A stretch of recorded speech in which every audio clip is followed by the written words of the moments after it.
Assalamualaikum warahmatullahi wabarakatuh. Bertemu lagi di channel Janbel. Di sini aku bakalan menerangkan tentang bagan kendali EUMA atau Exponentially Weighted Moving Average Control Chart. Di sini kita langsung slideshow aja. Yang pertama, latar belakangnya.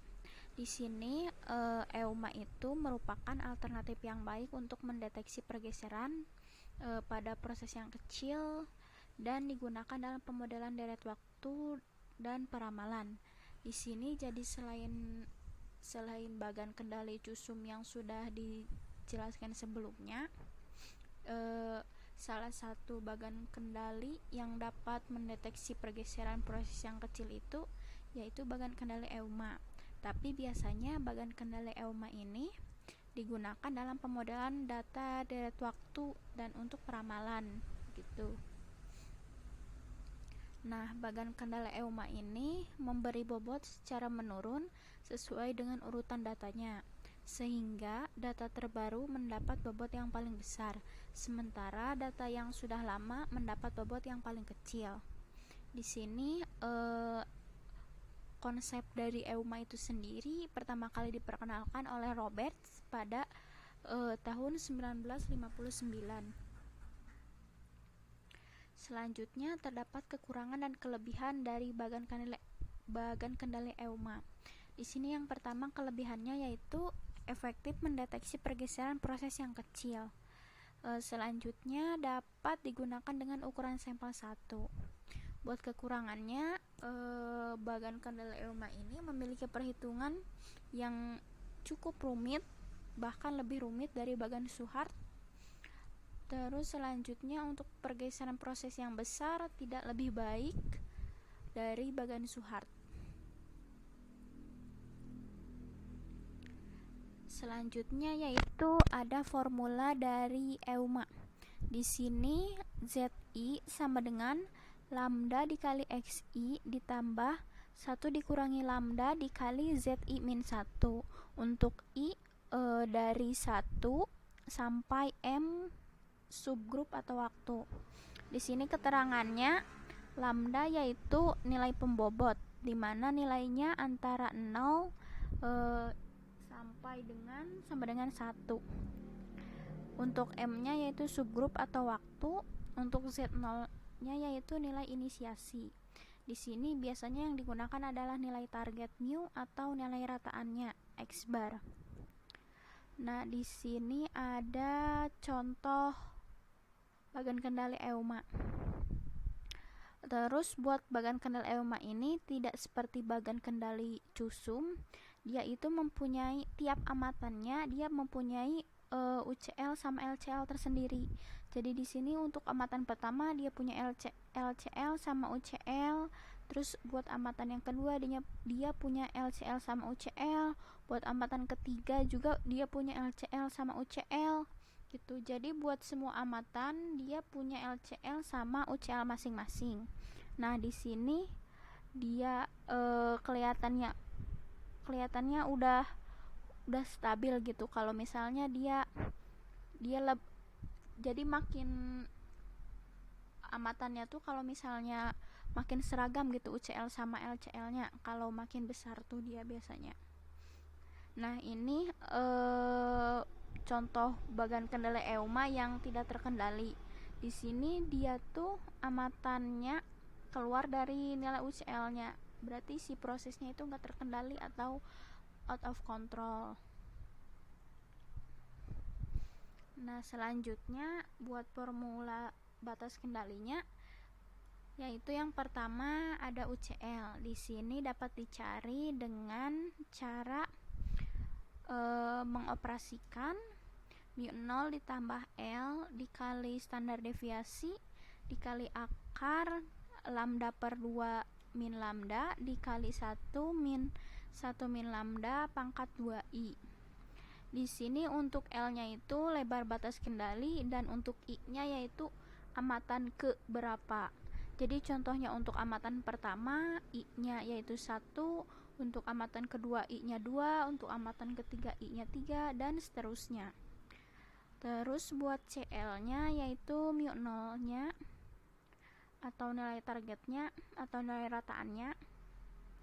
Terus buat LCL-nya yaitu mu 0 dikurangi L dikali standar deviasinya dikali lambda per 2 min lambda dikali 1 dikurangi 1 min lambda pangkat 2i.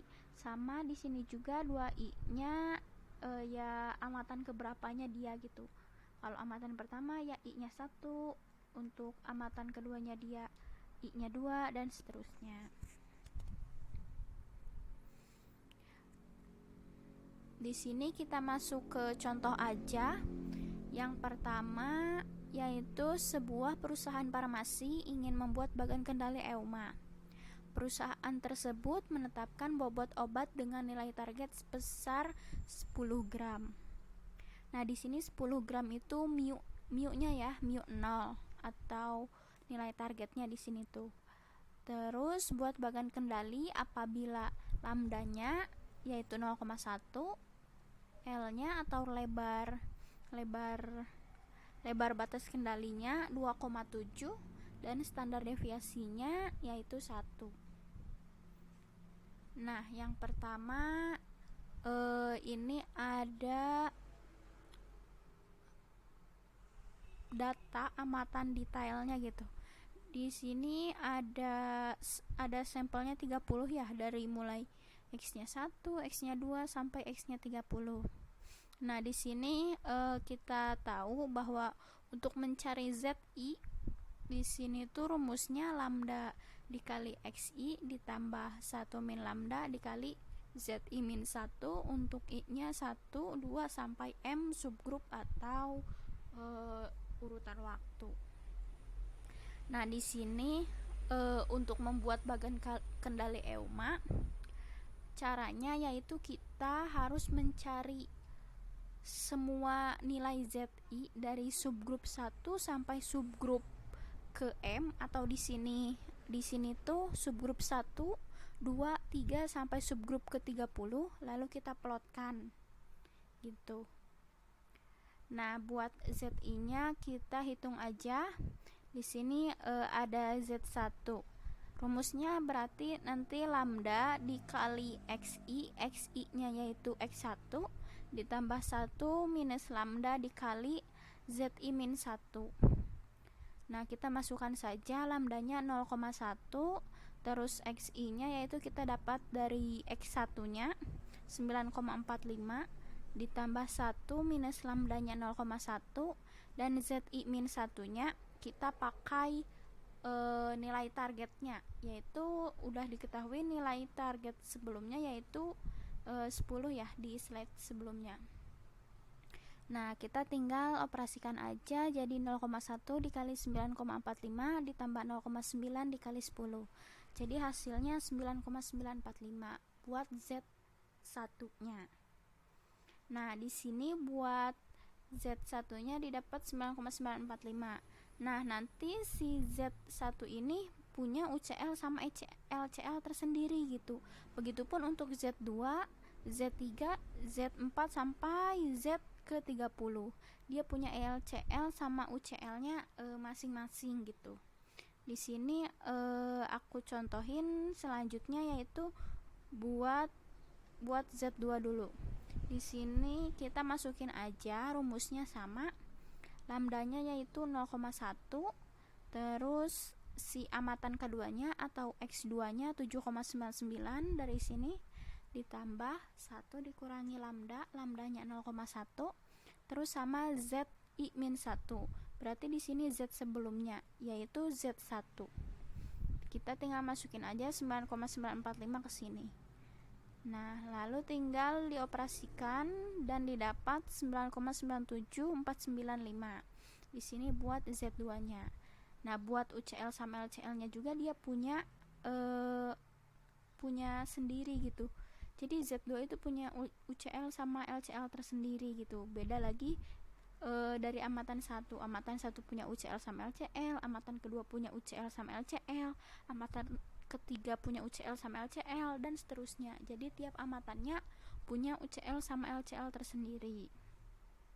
Nah, kalau misalnya udah semua nih Z-nya kita dapat gitu. Misalnya dari Z1, Z2, Z3 sampai Z ke 30 udah dapat nilai Z-nya. Lalu kita hitung UCL sama LCL-nya per amatannya. Di sini buat amatan ke-1 atau di sini Z1, buat UCL-nya kita cari aja. Rumusnya yaitu mu0 ditambah L dikali standar deviasi dikali akar lambda per 2 min lambda dikali 1 min 1 min lambda pangkat 2 kali I. Di sini buat I-nya kita karena amatan pertama berarti I-nya 1 ya. Kita tinggal masukin aja mu0-nya tadi kan nilai targetnya 10. Terus lebar batas kendalinya 2,7 dan standar deviasinya 1. Terus buat lambdanya 0,1 per 2 minus 0,1 dikali 1 min 1 minus lambdanya 0,1 dan dipangkatkan dengan 2 dikali I. 2 dikali I-nya yaitu 1 karena dia amatan ke 1 ya. Nah, didapat dia buat UCL-nya 10,27. Buat LCL-nya juga sama. Kalau misalnya di UCL ya ditambah, ini dikurangi di sininya. Nah, didapat LCL-nya tuh 9,73.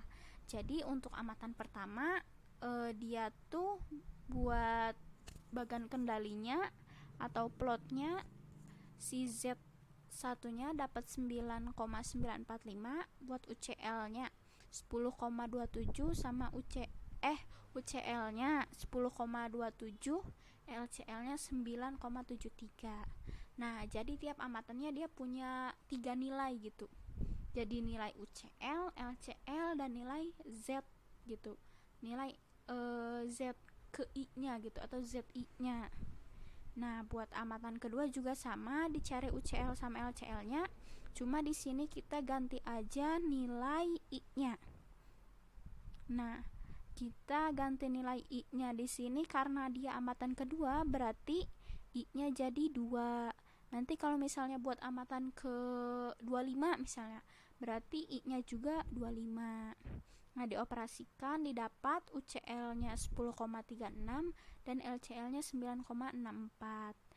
Nah, kita juga dapat 3 nilai dari amatan kedua ini, yaitu Z2-nya 9,97495, terus UCL-nya 10,36 dan LCL-nya 9,64. Nah, ini buat amatan kedua. Kita lakukan seterusnya sampai amatan ke-30. Jadi dari setiap subgrup ini kita dapat 3 nilai gitu. Nilai Z, UCL sama LCL. Jadi kita nanti dapat 30 kali 3 berarti 90 nilai gitu.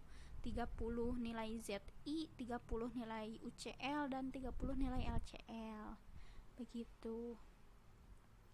Nah, di sini ada bagan kendali EUMA-nya, atau misalnya di sini tuh plotnya ataupun grafiknya di sini terlihat ya. Nah, di sini tuh buat ZI-nya, kalau yang biru ini tuh ZI-nya tadi kan yang ini tuh ZI dari Z1 sampai ke Z30-nya kita simpan di tengah gitu. Maksudnya di nilai yang ini. Nah, misalnya Z pertama tadi kan 9, berapa, terus Z keduanya, Z ketiga, Z keempat, dan Z ke 30. Nah, buat UCL sama LCL nya kita simpan satu-satu gitu.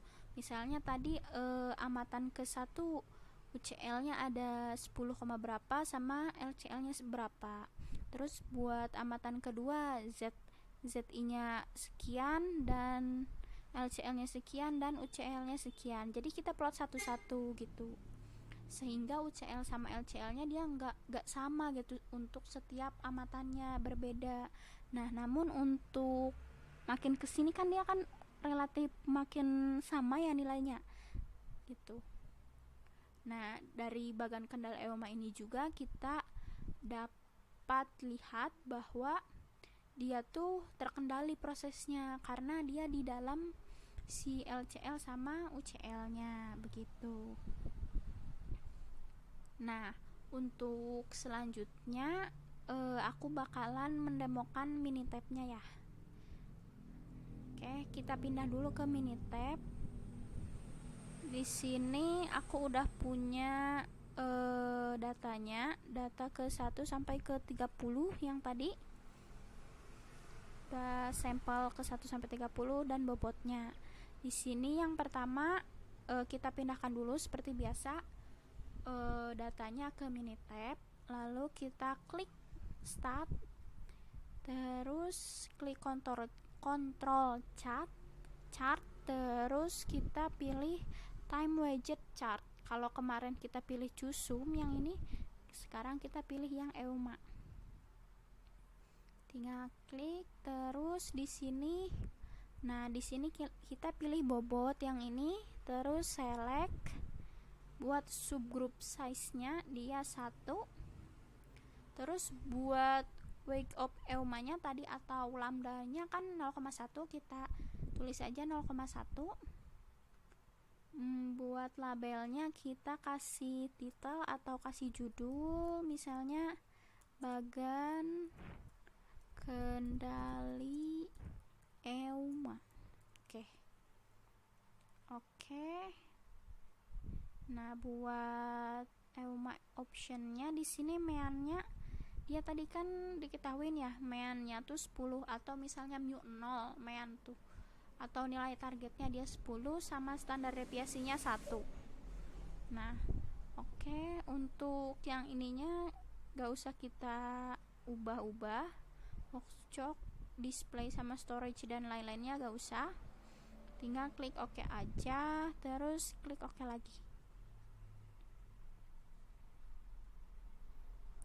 Nah, didapat bagan kendali EUMA yang udah kita bikin sama ya, sama yang tadi yang di PPT.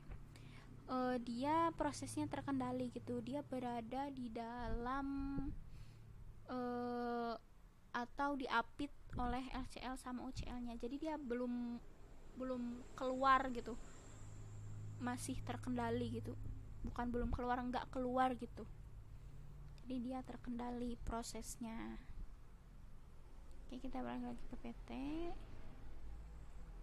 Nah, tadi demo Minitab-nya. Oke, buat materi EUMA ini nggak terlalu banyak, jadi aku akhirin sampai sini aja. Terima kasih buat yang udah menyimak sampai akhir, dan jangan lupa subscribe channel aku Jian Bell buat ya biar bikin aku lebih semangat ngontennya gitu, dan semoga bermanfaat. See you teman-teman, terima kasih, semoga bermanfaat ilmunya.